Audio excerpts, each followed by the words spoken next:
Donc, l'objectif de mon intervention aujourd'hui, c'est de vous présenter un outil qui, on l'espère, peut être très utile, et notamment en début de mandat, à ce moment où, les collectivités, et les communes en ce moment, sont en train de planifier leur PPI, donc leur programmation pluriannuelle des investissements pour le prochain mandat. Donc, l'idée de cet outil, c'est que ce soit un outil qui vous permette d'aligner votre stratégie financière pluriannuelle avec votre stratégie climatique. Donc, je vais commencer par présenter un tout petit peu I4C, et donc l'institut pour lequel je travaille. Donc, I4C, ou l'Institut de l'économie pour le climat, c'est une association qui avait été financée par l'AFD, enfin fondée par l'AFD, la Caisse des dépôts, et qui fait des recherches dans le domaine de l'économie sur le financement des politiques environnementales. Et notre objectif, c'est donc de faire ces analyses et ensuite de les porter auprès des décideurs européens, nationaux et locaux, d'où ma présence ici.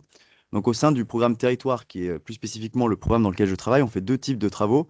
Donc, des travaux à l'échelle macro sur le financement de la transition à l'échelle locale et les grands enjeux de financement de la transition à l'échelle locale et des politiques publiques de transition. Et ensuite, des outils et des méthodologies qui sont co-construites avec des collectivités, donc pour aider les collectivités à financer leur politique environnementale. Donc, une des plus connues, c'est-à-dire qu'on avait co-construit la méthodologie budget vert avant que ça ne devienne obligatoire il y a 2 ans, sous une autre forme d'ailleurs. Et aujourd'hui, donc, on a co-construit une deuxième méthodologie que je vais vous présenter. Donc, tout d'abord, je voulais commencer par juste quelques éléments de contexte et de rappel sur la situation du financement, on va dire, des politiques environnementales à l'échelle locale en général. Donc, on fait une étude qui s'appelle le panorama des financements climat des collectivités locales, qui vient vraiment expliquer et voir ce que les collectivités investissent en faveur du climat, ce qu'elles devraient investir pour atteindre les objectifs donc de la stratégie nationale bas carbone, et du coup ensuite les leviers de financement pour atteindre cet objectif d'investissement. Parce que comme vous vous en doutez, on n'investit aujourd'hui pas assez pour atteindre les objectifs de la stratégie nationale bas carbone.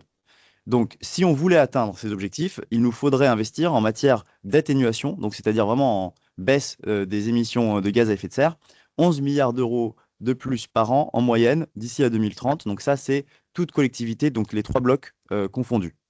Donc, sur ces 11 milliards d'euros, il y en a une grosse partie, c'est de la rénovation énergétique des bâtiments publics, c'est la pile bleue à gauche. Ensuite, toutes les piles qui sont des variantes de rouge, rose, pourpre, ce sont des piles qui ont trait à la mobilité. Donc, les aménagements cyclables, le développement des transports en commun, le développement du transport ferroviaire. Et finalement, on a aussi des besoins en matière de rénovation des éclairages publics et de développement des réseaux de chaleur urbains. Donc 11 milliards d'euros en plus par an. Pour vous donner un ordre de grandeur, aujourd'hui, on estime que les collectivités investissent environ 9 milliards d'euros. Donc ça fait x2, un peu plus que x2. Donc si on regarde comment ça se divise entre blocs des collectivités, le bloc communal, et c'est logique au vu de ses compétences et de son poids dans l'investissement public local, eh bien, porte le gros de cet effort. Mais les autres collectivités, notamment les départements, vont devoir aussi augmenter leurs investissements. Donc ça pose la question, donc surtout quand on connaît la situation financière par exemple des départements jusqu'à très peu, qui était assez mauvaise, eh bien de comment financer ce besoin. Par ailleurs, il n'y a pas que des besoins en matière d'atténuation. Aujourd'hui, on s'en rend de plus en plus compte, c'est-à-dire qu'il va falloir aussi adapter notre territoire. Donc, depuis 2 ans, on a une trajectoire de référence d'adaptation au changement climatique, et c'est donc cette trajectoire qui indique qu'il faudrait s'adapter à une température de plus 4 degrés à horizon 2100 en France. Donc, qu'est-ce que ça veut dire? Concrètement, ça veut dire qu'il va y avoir des investissements potentiellement en plus à mener pour adapter nos territoires. Donc, ça, c'est ceux qu'on imagine le plus facilement. Donc, par exemple, végétaliser, désimperméabiliser des espaces publics. Mais en fait, le plus important, et ça c'est la face cachée de l'iceberg qui est représentée, c'est qu'il y a aujourd'hui, en fait, les collectivités portent environ 60 milliards d'investissement public local par an. Et donc en fait, aujourd'hui, il y a des dizaines de milliards d'euros qui sont investis chaque année sur, en général, des infrastructures structurantes, c'est-à-dire qui seront là sur le territoire pendant plus de 30 ans. Et il faut vraiment veiller à ce que ces infrastructures, ces investissements, ils soient déjà adaptés, ils prennent en compte l'adaptation. Donc ça, c'est la face cachée de l'iceberg, c'est ce qu'on appelle le réflexe adaptation, de prendre en compte l'adaptation dans tous les investissements qu'on mène, même s'ils ne sont pas spécifiquement dédiés à cette question. Donc sur du coup comment financer ce besoin. Nous on avait développé une analyse en 4 leviers schématiquement, qui sont les 4 leviers de financement des collectivités en général. Donc la dette, la redirection, donc c'est-à-dire qu'on fait du climat en arrêtant de faire quelque chose d'autre et en faisant du climat à la place de cette chose. les subventions, les dotations de l'État et les ressources propres des collectivités. Et donc, on avait regardé et on avait essayé de regarder qu'est-ce qui se passait si on essayait de financer ces 11 milliards qui nous manquent avec un levier. Et ben, on s'était rendu compte que ce n'était pas réaliste de vouloir s'appuyer sur un seul des leviers. À chaque fois qu'on essayait de s'appuyer sur un seul levier pour financer ces 11 milliards, on arrivait à des situations qui étaient insoutenables en matière d'endettement. En matière de redirection, ça voulait quand même dire rediriger presque un cinquième des dépenses que font actuellement les collectivités. Donc, c'est quand même un effort qui serait énorme. Les dotations de l'État, on ne les imagine pas croître de 11 milliards de plus cette année. Et les ressources propres posent des questions notamment d'adéquation entre là où les ressources sont et là où elles ont besoin.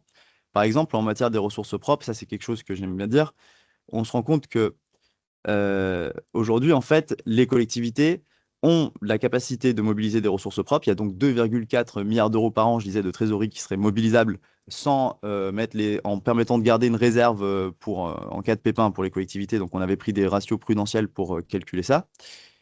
Mais c'est en grande partie situé dans les collectivités de moins de 10 000 habitants. Donc ça pose la question, est-ce que ce sont ces collectivités-là qui ont le plus de besoins d'investissement? Mais aussi, si ce sont ces collectivités-là, en effet, qui ont le besoin d'investissement, est-ce que ces plus petites collectivités ont les moyens humains, finalement, après d'aller porter l'investissement qui est nécessaire? Donc ça pose vraiment toutes ces questions de répartition des ressources sur le territoire. On a fait une étude sur les dépenses défavorables et leur potentiel de redirection pour financer des dépenses favorables à l'environnement. Vous pourrez trouver tout ça sur notre site, donc i4ce.org. Ce qu'on porte comme message, c'est qu'en réalité, à l'échelle nationale, ce qu'il va falloir, c'est trouver une équation avec ces quatre piliers. Donc, il va y avoir une part de ressources propres qui vont devoir être mobilisées, de la redirection des dépenses défavorables, probablement une part d'endettement et aussi des subventions de l'État qui seront nécessaires. Et donc, il va falloir trouver cette équation. Mais cette équation, en fait, elle est à trouver pas seulement au niveau à l'échelle nationale, mais aussi au sein de chaque collectivité, que chaque collectivité actionne ses leviers de financement à hauteur de ses propres besoins. Le problème, c'est que, et donc c'est là où cette méthode donc, qu'on a mise en place euh, est utile, c'est que beaucoup de collectivités, par exemple, n'ont pas estimé leurs propres besoins déjà. Donc, la méthode PPI alignée climat, on l'a coproduite avec un certain nombre de collectivités, que ce soit donc des communes, et ensuite on a étendu la méthode aux départements et aux régions. Et elle émerge d'un constat qui est qu'aujourd'hui, il y a un dialogue insuffisant dans les collectivités entre les stratégies climat et les stratégies financières. Pourquoi? Parce que, en partie, les stratégies climat sont souvent très ambitieuses, avec de nombreuses actions qui sont intéressantes, mais souvent qui ne sont pas chiffrées. C'est-à-dire qu'on ne sait pas exactement quel va être le coût. Par ailleurs, la stratégie financière, lorsqu'on regarde ce que les PPI, lorsque les collectivités ont des PPI, ou même les BP, quand on regarde ce qui est inscrit dedans, on se rend compte qu'il n'y a qu'une seule partie, qu'il n'y a qu'une petite partie de la stratégie climat qui est inscrite dedans. Donc on aboutit à un volume d'investissement qui est incohérent avec les objectifs climat que se fixe la collectivité. Donc, nous, ce qu'on propose, c'est une méthode qui va permettre, ici, en gros, de faire les petites briques, c'est-à-dire à partir de la stratégie climat de la collectivité, que chaque collectivité puisse calculer ses besoins d'investissement climat pour avoir sa grande enveloppe, qu'elle puisse, avec cette méthode aussi, se dire, OK, à partir de tous ces besoins d'investissement, eh bien, si je veux prendre en compte sur ces investissements l'adaptation, est-ce qu'il y a un surcoût? Comment prendre en compte aussi l'adaptation du territoire au changement climatique? Et ensuite, venir discuter des leviers de financement à mobiliser pour financer ce besoin d'investissement. Donc, quels sont les intérêts pour nous d'effectuer cet exercice? Le premier, c'est d'améliorer juste le pilotage financier en s'assurant qu'on n'a pas une stratégie environnementale qui va saigner les finances de la collectivité locale. C'est aussi de s'assurer qu'on atteigne ces objectifs climat en y dédiant les financements nécessaires. Lorsque cette méthode elle est faite, et on a un guide méthodologique que je vous présenterai pour mettre en œuvre cette méthode, lorsqu'elle est faite de la façon qu'on préconise, c'est-à-dire de façon transversale au sein de la collectivité, c'est aussi une très très bonne façon de piloter la transition au sein de sa collectivité, c'est-à-dire d'associer vraiment les élus, l'ensemble des directions à un projet de politique environnementale. Et finalement, un autre avantage qu'on a, et ça m'a été confirmé dernièrement par une préfecture, donc la préfecture du Nord avec qui je discutais, c'est que pour nous, c'est une méthode qui permet aussi d'engager un dialogue objectif avec ses financeurs sur ses besoins de financement. C'est-à-dire, ça permet aux collectivités d'aller voir, par exemple, l'État et de dire, bah, nous, on a mis en place cette méthode, on a calculé sur la base d'une méthode qui est assez transparente, que vous pouvez trouver en ligne, nos besoins d'investissement climat et donc, au regard de nos ressources et de nos besoins, voici combien il nous faudrait de subventions pour atteindre nos objectifs. Ça permet aussi, par ailleurs, d'aller discuter avec des financeurs donc plutôt privés comme des banques dans le cadre de dettes vertes ou de prêts bonifiés pour environnementaux. Donc, comment ça marche concrètement? Donc, on a un certain nombre d'actions sur lesquelles on aide les collectivités à chiffrer, leurs besoins d'investissement. Donc, ce sont des actions qu'on a appelées socles à gauche qui ont trait vraiment aux compétences des collectivités, c'est-à-dire rénovation énergétique des bâtiments tertiaires, verdissement de la flotte de véhicules, développement, exploitation des transports en commun, développement du transport ferroviaire, modernisation de l'éclairage public, mais aussi tout un tas d'actions volontaires qui sont surtout des actions d'aide à d'autres acteurs du territoire. Donc, par exemple, l'aide à la mobilité décarbonée pour les ménages, les aides à la rénovation énergétique des établissements sociaux et médico-sociaux, qui sont des aides pour mener des actions de transition, mais à d'autres acteurs du territoire. Ça, c'est sur le volet atténuation. Donc, comment ça marche concrètement? C'est-à-dire que par action climat, donc par exemple, on va avoir un objectif de type réduire les émissions de gaz à effet de serre de tant de pourcents émises par mes bâtiments publics. Eh bien, nous, à partir de cet objectif, on donne des clés pour pouvoir transformer ça en trajectoire physique, c'est-à-dire qu'est-ce que ça veut dire concrètement en termes de mètres carrés à rénover, si je garde l'exemple des bâtiments tertiaires. Ensuite, on donne un coût unitaire et ça permet avec ce nombre de mètres carrés et ce coût unitaire, donc en euros par mètre carré, d'avoir à grosse maille de pouvoir planifier l'enveloppe, finalement, à planifier dans sa planification pluriannuelle des investissements, l'enveloppe à garder pour la rénovation des bâtiments tertiaires, en l'occurrence. Ça, c'est sur cet exemple. On a aussi donné des éléments qui permettent, bien sûr, d'intégrer l'adaptation et donc de réfléchir à l'adaptation. On donne des éléments aussi sur les autres dépenses qui sont liées, parce qu'il n'y a pas que l'investissement, il y a tout un tas de dépenses d'investissement qui vont entraîner d'autres dépenses ensuite, donc ce qu'on appelle les dépenses induites. Donc par exemple les dépenses d'entretien, ça si je pense au verdissement ou aux plantations d'arbres ou au développement des pistes cyclables qui nécessitent de l'entretien, ou des dépenses d'exploitation pour ce qui est développement des transports en commun. On a aussi inscrit des données qui permettent d'estimer quelles seraient les économies d'énergie réalisées et du coup, à la suite de ces opérations, en sachant que ça va quand même beaucoup dépendre du prix de l'énergie qui varie énormément. Pour l'adaptation, ce qu'on a fait, c'est qu'on s'est concentré sur 7 actions, 7 périmètres, donc qui sont les 7 périmètres qui nous semblaient à la fois les plus prégnants et ceux sur lesquels les collectivités avaient des compétences les plus directes. Donc l'eau potable, l'assainissement, les espaces publics, le patrimoine bâti de la collectivité, la prévention des risques d'inondation, les transports collectifs, la préparation à la gestion de crise et le développement des réseaux de froid. Donc du coup, pour ces 3 choses, pour ces 7 documents, on a essayé de donner 3 éléments de coût. Donc, le premier, c'est beaucoup de collectivités en matière d'adaptation. Il y en a certaines qui ont déjà commencé à faire des choses, mais il y en a beaucoup qui ne savent pas vraiment par où commencer. Donc, le premier, c'est vraiment, on a donné l'ensemble des coûts et l'ensemble des études qui sont nécessaires pour se poser bien la question de où est-ce que j'en suis en matière d'adaptation, quels sont mes besoins, quelles sont les vulnérabilités de mon territoire et comment me fixer des objectifs. Quels objectifs je veux me fixer? Donc, si par exemple, je prends l'exemple des routes, pour une même route qui est inondée, on peut choisir par exemple soit d'adapter l'intégralité du réseau routier de la collectivité, c'est-à-dire de surélever toutes les routes, si on est dans un territoire sujet aux inondations. Ou alors on peut se dire, moi j'accepte que mon réseau secondaire soit inondé X jours par an et du coup j'adapte que le réseau principal. Le reste des routes, j'accepte qu'elles soient inondées quelques jours par an. Et donc ça, c'est des questions qu'il va falloir se poser, c'est des objectifs qu'il va falloir se fixer. Et l'idée, c'est que là, avec ce paquet-là, les collectivités puissent avoir toutes les études à mener pour pouvoir vraiment se fixer ces objectifs. Avec bien sûr à chaque fois aussi, on donne je remets en arrière, mais on donne à chaque fois des éléments de comparaison, c'est-à-dire que dit la littérature de référence sur le type d'objectif qu'il faudrait se fixer, qu'est-ce qu'un objectif ambitieux, qu'est-ce qu'un objectif qui répond à ces conditions de plus 4 degrés en 2100. Et aussi, on donne des points de comparaison avec des collectivités qui auraient déjà mené, qui sont un peu des collectivités modèles en la matière. Ça va avoir 2 implications ensuite derrière sur le plan de l'investissement. Donc, intégrer le réflexe adaptation pour tous les investissements qui sont concernés. Donc, par exemple, si on a des rénovations d'écoles qui sont prévues, eh bien, il faut prévoir bien sûr le confort d'été dans toutes ces rénovations. Et ensuite, planifier des investissements additionnels dédiés. Et donc, souvent, ça va être assez lié au rythme du premier.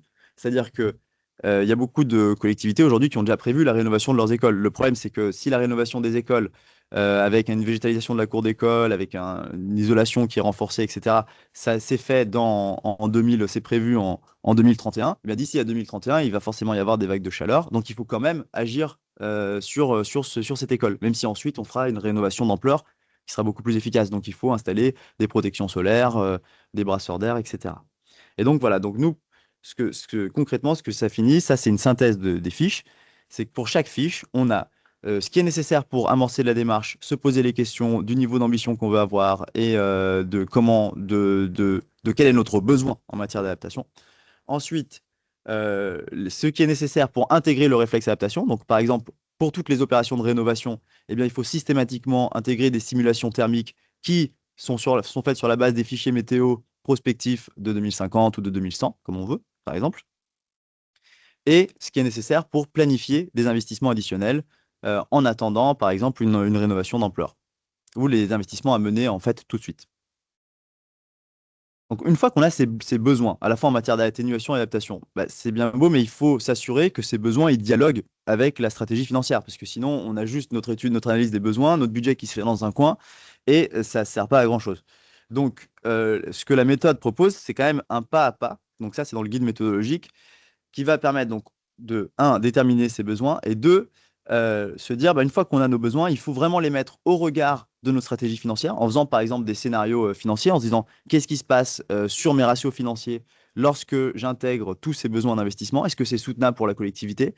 Est-ce qu'il va falloir activer d'autres leviers de financement? Est-ce qu'il y a un consensus politique pour activer, ou une volonté politique d'activer ces autres leviers de financement?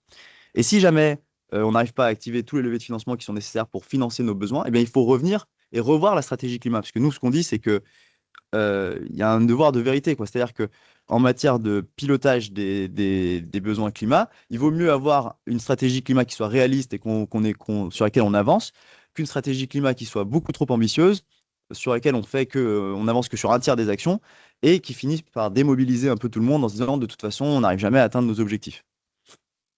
Donc on a ce dialogue entre stratégie financière et stratégie climatique. À la fin, on arrive à quelque chose normalement qui est intègre, en tout cas qui est clair sur le niveau de besoins auxquels on répond, quelle est la part de nos besoins auxquels on répond.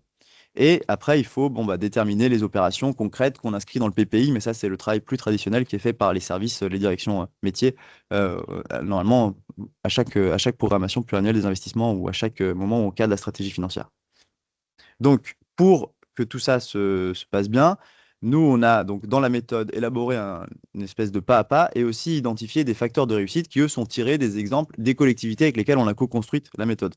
Donc, ça peut sembler tout bête, mais par exemple, voilà, avoir une stratégie, avoir une gouvernance transversalisée, je le disais tout à l'heure, c'est-à-dire il faut associer à ce processus la direction des finances qui est souvent en charge de réaliser cette programmation pluriannuelle des investissements ou la stratégie financière, mais aussi la direction, par exemple, de la transition environnementale. Et il faut que le chiffrage des besoins soit fait non pas par la direction des finances en chambre, mais en associant l'intégralité des directions métiers, si on veut vraiment les intégrer dans ce processus. Donc, donc, dans notre guide méthodologique, on montre ces 8 facteurs de réussite avec des exemples de collectivités qui le font. Encore une fois, et je sais que ça a déjà été utilisé comme ça, il y a des gens qui ensuite vont aller appeler ou se mettre en contact avec les collectivités qui sont citées pour leur poser plus de questions sur comment est-ce qu'ils ont procédé concrètement. Donc, les ressources et tout ça est disponible gratuitement sur notre site. Donc, vous pourrez tout trouver sur i4ce, donc i4c.com. Donc, on a une synthèse pour décideurs. Donc ça, c'est vraiment pour vous élus. Donc ça vous résume ce que je viens de dire aujourd'hui, c'est-à-dire à quoi sert la méthode, comment la mettre en place, etc. On a le guide méthodologique qui là va plutôt être au niveau des gens qui vont piloter la méthode en interne. Donc ça va peut-être être des directeurs généraux des services, directeur de la transition environnementale ou directeur financier. Donc ça, c'est le guide méthodologique avec le pas à pas. Et les 2 cahiers, donc atténuation et adaptation, qui vont permettre, du coup, pour toutes les actions que j'ai présentées avant, de vraiment calculer le besoin d'investissement. Et donc, pour le cahier atténuation, il y a aussi un fichier Excel en ligne où là, du coup, on peut directement rentrer dans le fichier et ça sort le calcul de façon automatisée. Pour le cahier adaptation, il n'y a pas encore ce fichier Excel. Pour l'instant, c'est plutôt un livre. Mais on travaille sur ce fichier Excel. Donc voilà, ça, c'est toutes les ressources qui sont à votre disposition sur notre site. Encore une fois, je le dis gratuitement. Donc j'ai fini la présentation de la méthode. J'espère que je suis dans les temps. C'est parfait. Merci beaucoup, Axel, pour cette première présentation. J'imagine que le support pourra être transmis aux élus voilà, après la séance. Ça fait beaucoup d'informations d'un coup, donc je sais que c'est très apprécié. Alors, si vous pouvez juste arrêter votre partage d'écran. Du coup, maintenant, je vais laisser la parole à Najwa Benfella, donc directrice régionale adjointe Île-de-France de la Banque des Territoires. Madame Benfella. Bonjour. Alors, je n'ai pas accès au partage, s'il vous plaît. Oui, alors je vais vous autoriser. Merci.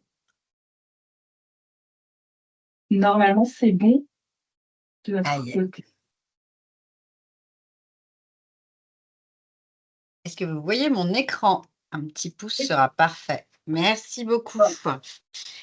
Écoutez, moi, du coup, je vais prendre le relais des éléments et vous expliquer ce qu'est la Banque des Territoires et du coup, sur la partie qu'évoquait mon collègue, sur la partie notamment de financement et l'ensemble des accompagnements que nous avons. Donc, je vous propose d'ores et déjà, hop, attendez, hop, si j'y arrive, parfait, de vous resituer quand même le groupe Caisse des dépôts, puisque la Banque de Territoire est une entité, en l'occurrence une marque plutôt, qui réunit un certain nombre d'entités autour du groupe Caisse des dépôts. Donc, la Caisse des dépôts, en l'occurrence, c'est 4 métiers, hein. On parle de métiers. On a la partie Banque des Territoires, j'y reviendrai. La partie gestion des actifs qui va concerner un certain nombre de participations et d'ensemble des éléments. Donc, je dirais c'est toute notre activité en tant qu'investisseur de marché et investisseur dans des structures dédiées. La gestion des participations dites stratégiques, donc là, vous connaissez peut-être certainement BPI qui intervient auprès des entreprises, CDC Habitat qui est notre bailleur social, ICAD qui est un promoteur, mais on va aussi retrouver Transdev par exemple, ou la Compagnie des Alpes pour les fans du parc Astérix, ou Coriance pour les réseaux, en l'occurrence de géothermie. On a aussi toute une partie de serviciel, hein, donc un rapprochement qui date depuis 2023 avec le groupe La Poste, hein, en l'occurrence, mais aussi TDC Biodiversité qui va intervenir sur le territoire, EMEI Sex Orpea, dans le cadre de l'accompagnement et du redressement financier que le groupe a pu opérer pour récupérer les actifs d'Orpea et les remettre à niveau. Donc, c'est une petite présentation de l'ensemble des galaxies des stratégies dites des participations pardon, dites stratégiques, et la partie politique sociale, puisque la Caisse des dépôts opère un certain nombre de mandats pour le compte de l'État, et notamment opère l'intégralité des retraites aux fonctionnaires, mais aussi votre compte personnel de formation, etc., etc. Je ne serai pas beaucoup plus longue là-dessus pour vous rappeler la raison d'être et la stratégie au service de la transformation du territoire. Donc, une partie qui va nous intéresser plus spécifiquement dans le cadre de cet atelier qui est la transformation écologique, hein. Donc, évidemment, la contribution à l'objectif national d'alignement en l'occurrence au 1,5 degré, l'adaptation au changement climatique et l'ensemble des éléments, je vais y revenir. Aussi, de plus en plus, les questions de souveraineté. Donc, souveraineté des infrastructures dites essentielles, l'infrastructure essentielle autour de la question, en l'occurrence, de ce qu'on va avoir sur le territoire. Donc, l'infrastructure essentielle va aussi bien concerner, par exemple, la question des data centers. Vous savez que il y a un enjeu autour de la donnée, mais aussi de la logistique, par exemple urbaine et l'ensemble des éléments. Un certain nombre de sujets autour des entreprises dites de la défense, hein, et des armées et de l'ensemble des activités, mais plus massivement et peut-être de façon, je dirais, plus quotidienne dans la vie des uns et des autres, le développement de la cohésion sociale et territoriale. La Banque des Territoires est notamment le premier financeur du logement social, premier financeur long terme des collectivités locales, donc un ensemble de services auprès des citoyens directement, hein. Donc, quasiment un logement sur deux a été financé par la Banque des Territoires l'année dernière, ce qui n'est pas nécessairement une excellente nouvelle, puisque du coup, nous finançons principalement le logement abordable et le logement social, en l'occurrence, ce qui signifie qu'on a un ralentissement assez important de la production de logements tout court. La question du grand âge et de la santé, la question du grand âge, qui est effectivement encore devant nous. Donc on est financeur, la question de l'accompagnement du vieillissement et la santé, en tout cas pour l'Île-de-France, de façon extrêmement pratico-pratique, le premier désert médical de France et l'Île-de-France. Donc, sur ces différents enjeux, quelques chiffres, 1,3 milliard de bilan agrégé en 2024, 5,1 en l'occurrence milliards de résultats nets, 360 000 collaborateurs dans le monde. Et je vous fais un petit focus sur la Banque des Territoires. Ah oui, si, peut-être spoiler alerte là-dessus, une contribution au budget de l'État de 3 milliards, puisque la Caisse des dépôts est un établissement public à caractère spécial, dont une partie de ses filiales sont soumises à l'impôt sur le revenu, et l'établissement public lui-même est contributeur volontaire de la contribution en fait à l'impôt et remonte en fait régulièrement 3,3 milliards l'année dernière de résultats à l'État. Et donc, c'est un établissement public autonome, donc ce ne sont pas vos impôts qui payent les membres de la Caisse de dépôt. J'aime bien le rappeler, puisque c'est un établissement autonome placé sous l'autorité du Parlement. Voilà pour les différents éléments. À l'intérieur de ça, on a souhaité constituer une marque qui permet en fait d'avoir l'ensemble des métiers dits d'intérêt général. Dans le cadre de la manière dont fonctionne la Caisse de dépôt, vous avez des métiers de marché sur lesquels la rentabilité de marché est tout à fait souhaitable et se positionne avec un certain nombre de volonté, d'ambivalence, etc. Et une activité plus dite d'intérêt général, où en fait, on va situer l'ensemble des actions de la Banque des Territoires, où on va avoir des rentabilités dites d'intérêt général, avec l'idée d'avoir 2 missions prioritaires, c'est d'accompagner le développement territorial. Donc moi, mon métier au quotidien, c'est d'accompagner vos projets territoriaux. Et vos projets territoriaux sous toutes les formes, donc vos projets territoriaux sous la forme de l'aménagement d'un territoire, d'une piste cyclable, de la question de savoir comment pouvoir observer sur votre territoire l'organisation du patrimoine, les bureaux vacants demain pour savoir comment on les transforme, quelle est votre stratégie urbaine, quel est l'ensemble des éléments, est-ce que vous souhaitez avoir une dimension sur vos propres commerces, est-ce que vous avez un sujet entrée de ville, est-ce que vous avez des questions sur les zones d'activité économique. Donc, la question est de pouvoir accompagner l'ensemble des sujets qui vont vous préoccuper sous 3 formes en termes d'accompagnement. De l'accompagnement à vos projets et à la prise de décision sous forme d'ingénierie. Donc, lorsque vous voulez vous doter de décisions, nous pouvons accompagner un certain nombre de réflexions stratégiques, en l'occurrence, qui vont vous permettre d'éclairer votre propre décision et d'aller dans des stratégies d'impact. Donc, à ce titre-là, on peut aussi accompagner vos PPI et vos réflexions sur votre propre capacité à faire. Évidemment, tout ça pour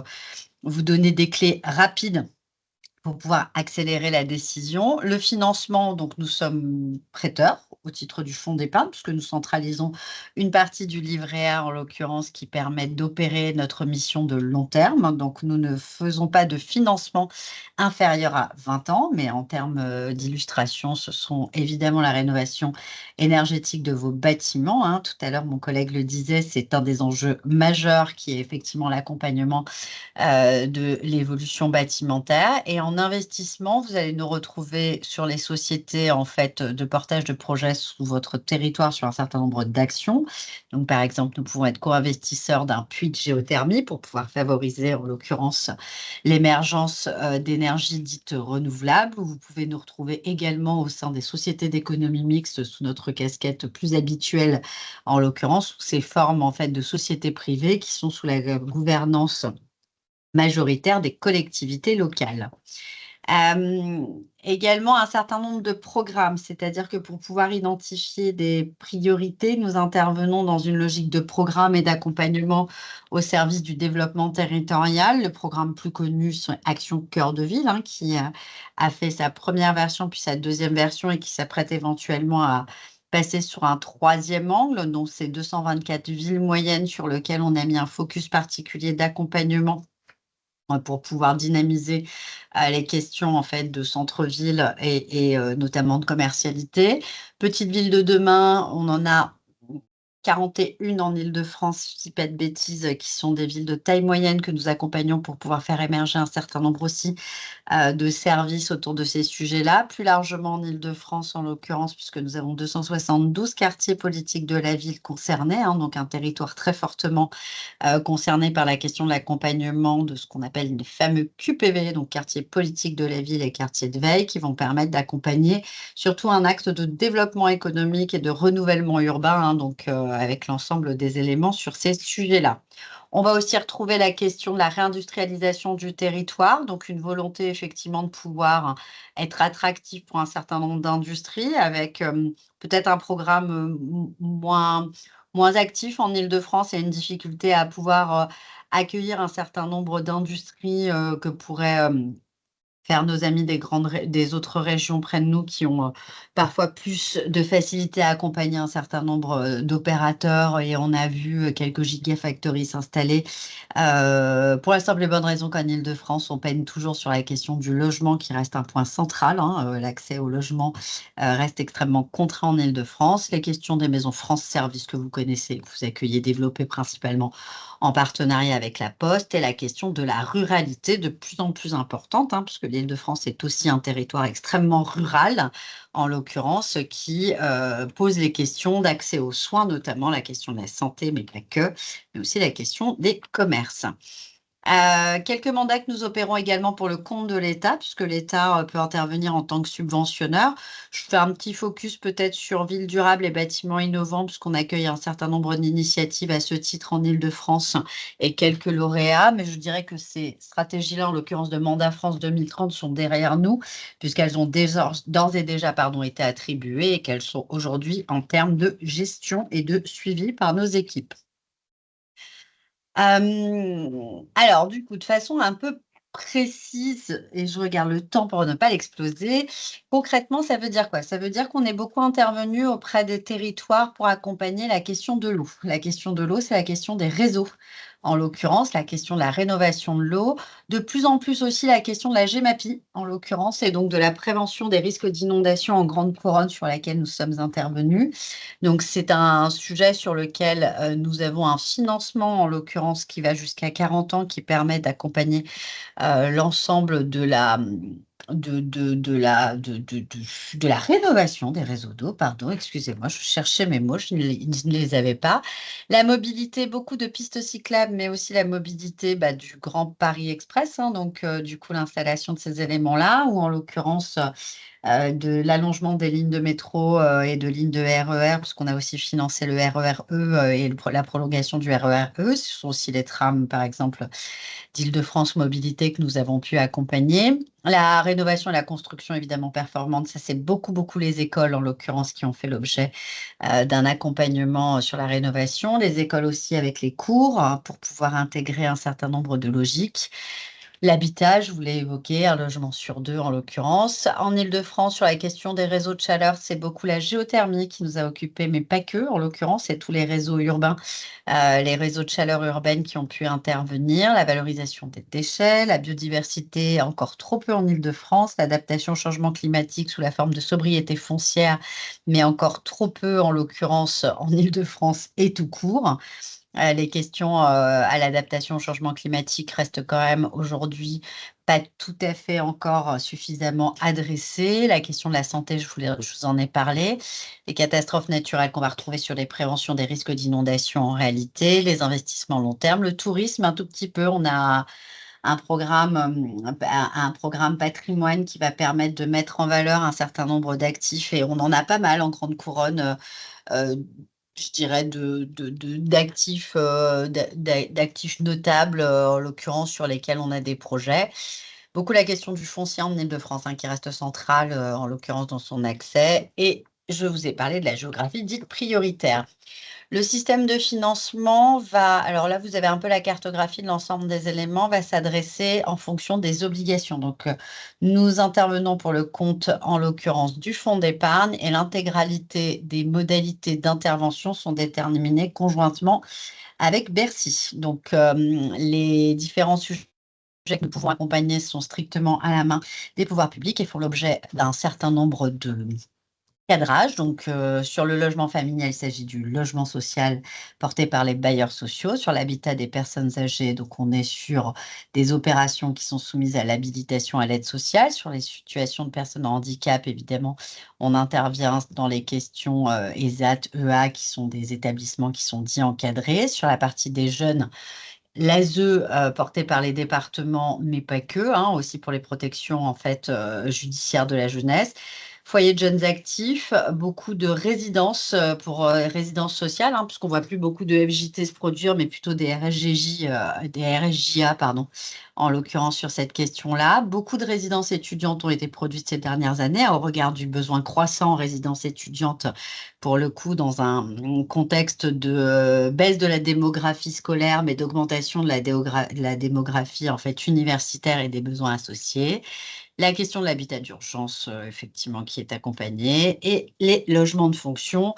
Historiquement, beaucoup gendarmes, pompiers, mais désormais personnel de santé, et toute la question des personnels qui font la ville, hein, donc des personnels clés qui occupent de plus en plus les préoccupations des élus et l'enjeu de pouvoir loger à proximité les personnes qui occupent et font la ville. Le principe de financement des projets dépend de la tarification. En fait, nous avons la même tarification pour tous, elle est homogène et ce, quelle que soit la durée.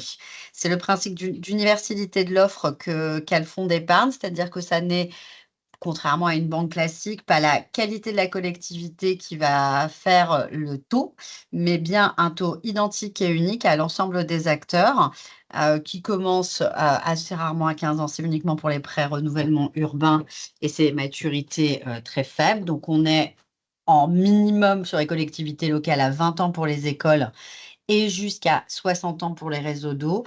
La question de la durée est en fait fonction de la durée d'usage des actifs que nous finançons. Donc, une école, eh ben, on la finance aux alentours de 20 ans. Elle a un usage aux alentours de 30 ans en l'occurrence. Un réseau d'eau, eh ben, ça peut durer jusqu'à 80 ans en l'occurrence. Et du coup, j'ai dit beaucoup en l'occurrence. Et donc, et c'est finançable jusqu'à 60 ans. Pour être très, très honnête, c'est plutôt les contreparties, donc les collectivités, qui sont adverses à l'idée d'aller sur du très long terme. Il se trouve que la durée, en l'occurrence, de financement du foncier que nous opérons tous les jours est de 80 ans, notamment pour les organismes de foncier solidaire, mais aussi pour le logement social. Donc, ce sont des maturités qui sont pratiquées de façon constante. Donc, la tarification ne dépend ni de la géographie, ni de la durée, ni du volume. C'est le principe d'universalité du fonds d'épargne. Je vous le disais, il est assis sur l'usage de votre livret A. Donc, sur 1 euro collecté du livret A, 60 centimes est orienté à la Caisse des dépôts qui va en faire son usage pour moitié sur des prêts long terme et pour l'autre moitié sur un certain nombre d'actifs financiers. S'il n'y a pas de, voilà, il n'y a pas de magie. C'est un modèle en fait unique qui repose sur la conversion d'une épargne très liquide en prêt très long terme. C'est une ressource extrêmement importante. Elle est dite bonifiée puisque le principe du livret A, c'est qu'il se situe au-dessus des taux courts et en dessous du taux de l'inflation, ce qui permet en fait au logement social qui en bénéficie, mais aussi aux collectivités locales, de pouvoir avoir le taux le plus ajusté possible. C'est une ressource dite révisable, puisqu'elle est révisée 2 fois par an, sur proposition du gouverneur de la Banque de France à Bercy, qui en fixe, in fine, en l'occurrence, le taux. Donc, c'est au mois de février et au mois d'août. Le livret A actuel est à 1,5%. Nous attendons a priori une évolution du livret A compte tenu du contexte d'inflation le 1er août prochain, qui devrait se situer, toutes choses égales par ailleurs si la formule est appliquée, à 1,8% prochainement. Je vous ai mis, mais presque plus pour lecture, l'intérêt effectivement d'avoir la matérialisation de l'ensemble des éléments du financement et de pourquoi on a un ajustement extrêmement important entre la durée d'adéquation de l'ensemble des éléments. Vous rappelez également que vous intervenez au quotidien sur ce financement-là, puisque pour pouvoir financer le logement social et l'ensemble des éléments, il est évidemment le reflet d'une politique de peuplement, d'une politique sur son propre territoire, et à ce titre-là, la garantie d'emprunt des collectivités locales est nécessaire au bon fonctionnement de ce dispositif. Le livret A que vous déposez est lui-même garanti à 100% jusqu'à hauteur de 24 700 € si je ne dis pas de bêtises. La contrepartie, c'est que l'intégralité des opérations que nous finançons sont garanties à 100% pour assurer effectivement la contre-garantie qu'apporte l'État à chaque épargnant français. Donc, c'est un dispositif qui vous sollicite en tant qu'élu pour pouvoir financer en garantie d'emprunt, qui sont donc exonérés de ratio loi Galant pour la plupart du temps lorsqu'il s'agit de logement, puisque ces exceptions sont d'ores et déjà prévues au titre de la loi. Et je ne serai pas plus longue sur la question des garanties d'emprunt, sauf si vous voulez poser un certain nombre de questions. Vous rappelez aussi la mise à disposition d'un service gratuit qui aujourd'hui est un service pour l'ensemble des collectivités de moins de 5 000 habitants et des intercommunalités de moins de 50 000 habitants, qui vous permet d'accéder à un certain nombre d'informations juridiques et financières et de poser en fait toutes les questions très utiles sur un certain nombre de modalités, de nécessités juridiques et d'ensemble des éléments. Donc, je vous invite à consulter, si vous êtes dans ce cas-là, Rural Consult, qui est une véritable mine d'informations et qui vous permet d'accéder à un réseau de consultants tout à fait gratuit qui répondra à l'ensemble de vos questions. Localtis, qui est notre quotidien, en l'occurrence d'information en ligne, et qui va revenir aussi sur une veille documentaire de l'ensemble des évolutions législatives notamment, et d'un certain nombre de sujets autour des questions de collectivité sur lesquels je vous invite également à vous nourrir. Et puis, enfin, il est 47, je serai assez vite. Je vous ai déjà illustré pas mal d'éléments qu'opère la question.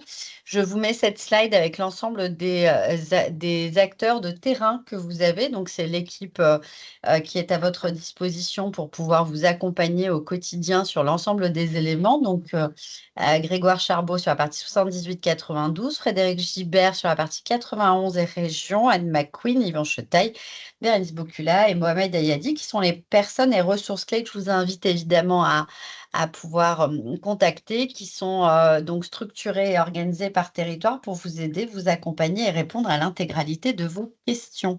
Je ne serai pas beaucoup plus longue sur le reste et n'oublierez pas de vous envoyer l'intégralité de la formule. Je vous ai parlé d'EduRénov'. Je vous parle très rapidement de prêt de territoire santé, donc dans le cadre des zones d'intérêt prioritaire sur justement la question de la santé, nous allons pouvoir accompagner les projets d'installation en fait des professionnels de santé, ce qui n'était pas possible puisque ce sont des personnes privées. Donc, pour pouvoir augmenter effectivement la couverture territoriale de la santé en Île-de-France, il y a un nouveau financement qui va être disponible et qui va se situer donc à livret A plus 60 points de base. Donc, ça fait 2,10%, ce qui reste très en dessous des taux pour le moment de marché, pour favoriser en fait l'installation des médecins dans un certain nombre de zones et accompagner notamment les logiques des collectivités qui souhaitent en l'occurrence offrir un service coordonné à l'ensemble du territoire sur ces questions-là. Donc, on a aussi des diagnostics territoriaux sur les besoins en santé et l'ensemble des réflexions que nous pouvons mener, en l'occurrence, à vos côtés autour de ces questions-là pour s'assurer qu'effectivement, les professionnels de santé sont correctement, en l'occurrence, accompagnés là-dessus, évidemment en lien avec l'ARS, l'Agence régionale de santé. L'ensemble de ces dispositifs sont construits évidemment conjointement avec les services de l'État qui sont compétents. Et je vous ai parlé de territoire d'histoire, donc je ne serai pas beaucoup plus longue, il est 13h49 et je m'arrête là et